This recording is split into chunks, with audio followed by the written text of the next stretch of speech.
everyone, welcome to Newcastle Fans TV. Before we get into player ratings, make sure to download the OneFootball app to check out all transfer news and rumours.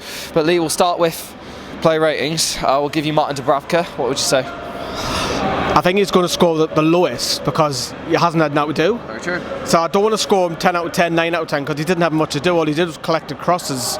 It was an easy afternoon's work. I could have been in goal and kept a clean sheet. Score him a 7. It's questionable. I'll score. Hey, I'm kind of good in goal. 7 out of 10. Not because he had a poor game, it's just because he had nothing to do. All right. I'll go with Yedlin.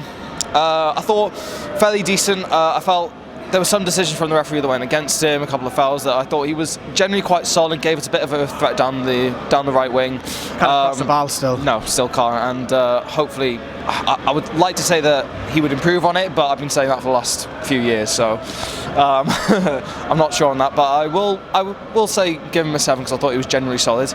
I'll give you the pleasure of rating Fabian Schär. Oh yes, can we give him 11 out of 10? No, he's got to go. He's got to go 10 out of 10. 2 goals. The first one was like Ben Schafer. I was shocked. I was at the other end of the crowd. I was like, what on earth? From their side, they had no challenges. It was so easy for him just to run in. A great second goal. He nearly scored a hat-trick as well. Imagine that, Fabian Schär getting a hat-trick and Hosler gets 3 a season. I saw a lot of people like when the second goal went in, diving for their phones to try and put bets on.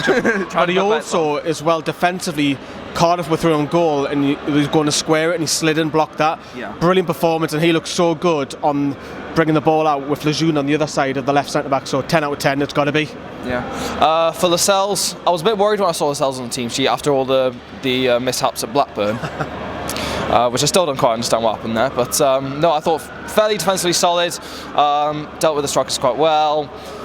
Again, kind of like Dubravka, I don't really think he was tested that much, although he did put in some good chances, so I'll just say I'm going to give him a 7. Lejeune. I'm going to score him a 9. Again, quite similar to Fabian Schär, you can bring the ball out as well. Yeah. Another thing I like about him, he goes flying in the challenges like he did midweek, but he wins them. It's very rare he does not win them. Commanding performance, I think him and Schär, people were saying that they can't play together because they're very similar. We'll just prove today that they can. Yes, out in a 3. Brilliant performance, 9, and by God do we miss him. 9 out of 10. Good. For Richie, I'll give him an 8. At left wing back, he's out of position, but with his work rate, he kind of sort of suits a bit more being in that role. Trying to get crosses in, you can see he's trying to put an effort and almost being another captain in a way, just kind of like sort of shouting around, trying to get people on the ball and trying to create some stuff, but still crossing I felt lacked a little bit. Could have put a bit more of a threat in, but I will say 8 because I also thought defensively he was solid. Much better from him, much better.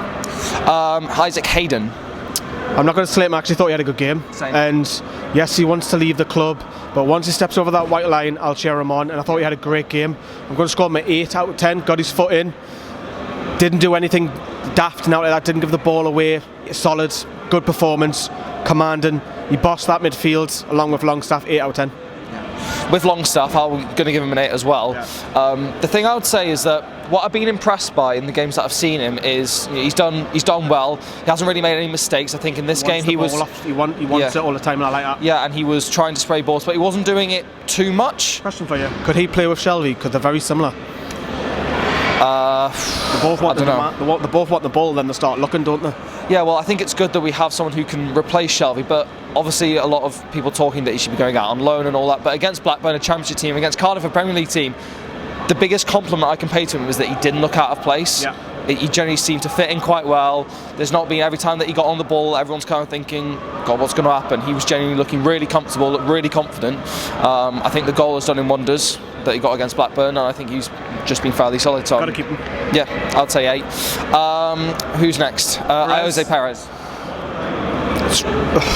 A game of 2 halves. First half, I want to see him a lot more in it, but the thing I like about it in particular, second half, he was cutting out more of the flicks because I didn't like none of that, and he was getting the through balls, little turns, diagonals to Yedlin to go and run on. I'm going to score him high. He got a goal as well. I'm going to score him 8 out of 10. And I thought his performance warranted a goal, and he's scoring goals of late as well. He'd done this last year. It was just start about January to the end of the season where he started scoring goals, and hopefully keeps doing it, gets into that box as well. Never mind just Rondon, he's got to get in that box, which he did today. 8 out of 10. Do you think Perez is kind of benefiting from this a bit more confidence, like having scored against Blackburn? He's a confidence player. Yeah. And when the crowd are on him and he's not performing, he struggles. And you see all of this with the referee and all of that, but it was hardly any of that. And once today, but he is a confidence player, great performance. Yeah. I've got the pleasure of saying Rondon. I'm going to give him a 10. Wow, a 10? I would. Would you? Why? They got Rondon. I thought it was brilliant. Genuinely, really his brilliant. hold-up was awesome, brilliant. It was amazing and fantastic ball control as well. Tell you what I liked is him and the Bamba battle, two big bastards, two massive people, you know. But 10, explain. He won it brilliantly, and he was, you know, the thing with Rondon is that a lot of people are saying that without Rondon you stop Newcastle. But whenever we got the ball into him, he controlled it brilliantly, he controlled the tempo fantastically, he was starting counter-attacks, genuinely looking like a focal point. You can see why Rafa wanted him so badly. I didn't think he did anything wrong. Yes, it would be nice to score him. I still would have scored him high, but probably give him a 9. But I'll go, if you want to go 10, I don't think he did anything wrong, so I'm going to say 10. Okay. Taking a stand. Christian Atsu. I think he was probably one of the poorest attacking players. But I'm going to be generous. I'm not scoring anyone lower than a 7, and I think he'll get a 7 for me.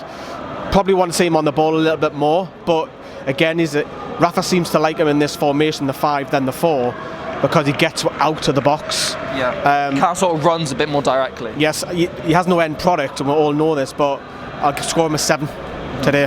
All right. Who were the subs? It was only Mankier. Only Mankier was the sub.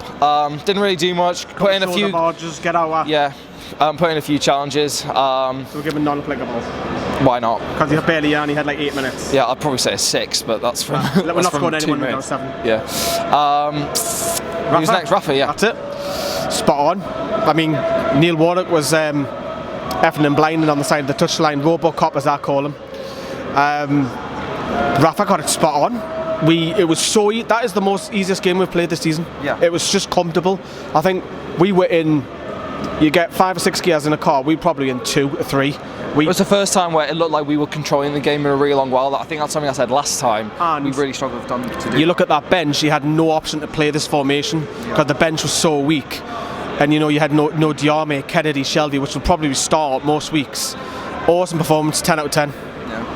The only thing I would say is that I felt that we could have had a bit more in the midfield, because there were times where it was just passing around the back and it was looking a little bit slow. But taking the result, and also the Lejeune in that team, I think everybody forgets how important that is for him to carry it. That was actually his bodyguard there. The bodyguard that follows him everywhere. Knobhead. Sorry. There we go. To have Lejeune in the team and to be able to carry that forward, I think we did a lot better. So yeah, I'm going to agree with you. So yeah, make sure you subscribe to Newcastle Fans TV. Let us know what you think in the comments down below, and we'll see you later. Bye bye.